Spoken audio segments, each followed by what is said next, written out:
Welcome back. Well, we now have Mr. Sebastian on, who is a senior advocate of Nigeria. He joins us from Port Harcourt to weigh on the same matter. Good morning, and thank you for joining us today. We just heard, Mr. Obla, who is in the Ministry of Justice, say at the moment there's absolutely nothing wrong. First, for the CJN to be in an acting capacity, that there's been a precedent about this. And so we shouldn't make a mountain out of a molehill. And he says, look, even if it goes on for a while, that appears to be in order. Do you agree with that view? Well, I agree with that view. There's nothing wrong with the CJN being in acting capacity, because the power to appoint lies with the president in section 231, subsection 4. The Constitution mandates the president to appoint the next most senior person in an acting capacity. So the appointment is constitutional. There can be no other interpretation to that. And the president has done exactly that. Mr.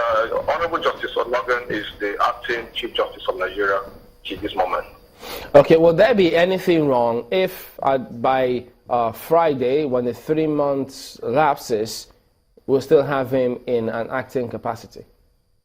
No, I don't see anything wrong, because the framers of the Constitution made provisions for that as well in subsection 5 of the Constitution, where they said that upon the recommendation of the agency, the president can still appoint the person who is in acting capacity as acting Chief Justice of Nigeria. However, we feel that there have been no explanation from the side of the executive why Justice Ologun should not be confirmed as a substantive CJN. And given the reality on the ground that the polity is being overheated, as it were, the prudent thing to do is that his name be forwarded to the Senate for confirmation as the substantive CJN. Now, do you believe, as being discussed in some quarters, that perhaps the appointment of the CJN has been politicized? What are your views to that thoughts? No, I don't think so, because Mr. President came with an anti-corruption agenda. He also came with a reformist agenda. And going by the statements made by senior aides of the president, including Professor Idesage, I think they want to clear one or two things. I've been reading newspaper reports that luckily they have cleared with security agencies and other anti-corruption agencies of the government, but Honorable Justice Ologun doesn't have a skeleton in his cupboard.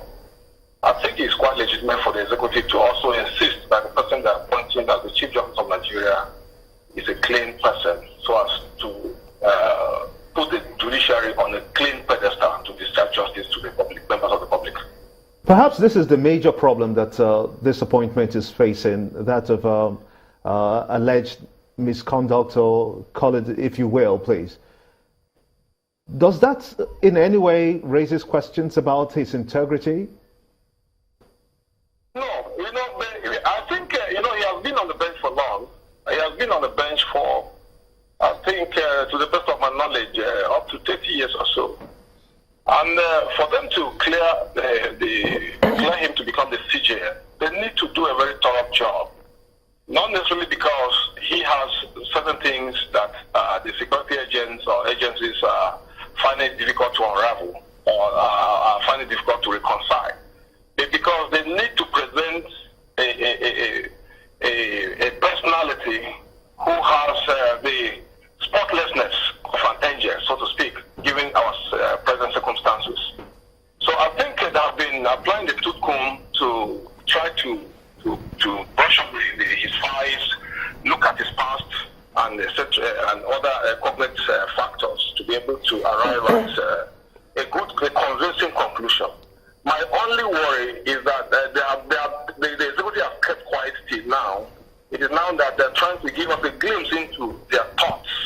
Because if they had told us from the beginning that they were looking into his background and all his public service years, then we would have reasoned with them. But keeping quiet till now made people to start imagining some people's aspirations and other political factors. But I think I have to believe the presidency that the House has good reasons in what they're doing. Well, you say that there would be nothing wrong if in 2 days' time his capacity to be in that position as acting CJN lapses. But what then happens if there isn't any person who carries on in that position? Since CJN had not recommended any other person. I mean, since the NJC. Now, going by newspaper reports as well, I think the NJC is going to have an emergency meeting today where most likely they will forward the name of Honorable Justice Morgan again to the presidency.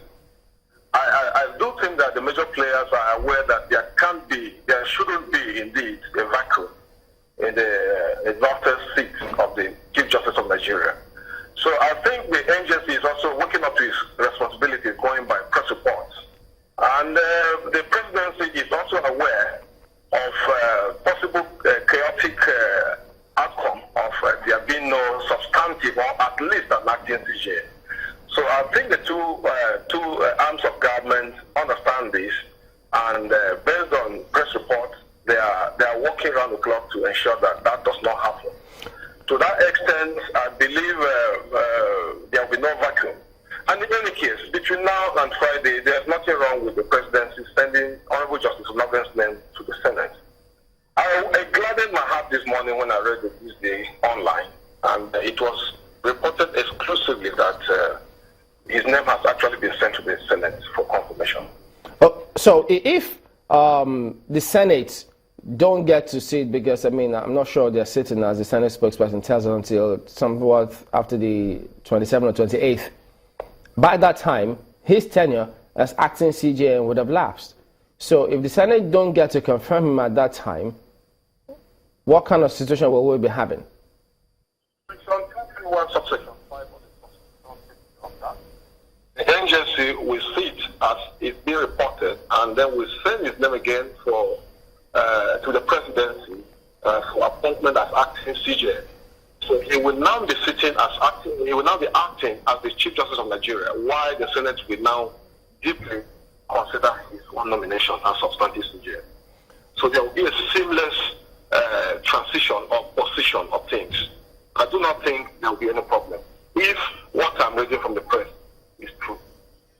Okay, because what about the perception that having the acting CJN preside over the NJC may be an anomaly? What I have also known of the agency is that whenever the chairman's issue is being discussed, the chairman steps aside to allow another person to act. Now, the difficulty here is that there is only one acting Chief Justice of Nigeria. But I think administratively, the second person in command will be appointed, be directed to act, while Honorable Justice Morgan will step aside and allow proceedings to take their natural course. In any case, the Constitution does not stipulate that when they are discussing the issue of an issue concerning the Chief Justice of Nigeria, the Chief Justice of Nigeria, who also the chairman of the NGC, should step aside. I think they have only been acting on good morality as if Honorable Justice Practitioner, when they were discussing his issue with Justice Salami in those days. Honorable Justice Practitioner stepped aside as the chairman of the NGC, and proceedings were undertaken normally. Interesting. We do understand your position, and want to thank you so much for talking to us and sharing your views as they come to you and getting the full understanding of what this is all about. We're going to go on a short break very quickly, and we'll be back after these messages. Stay with us.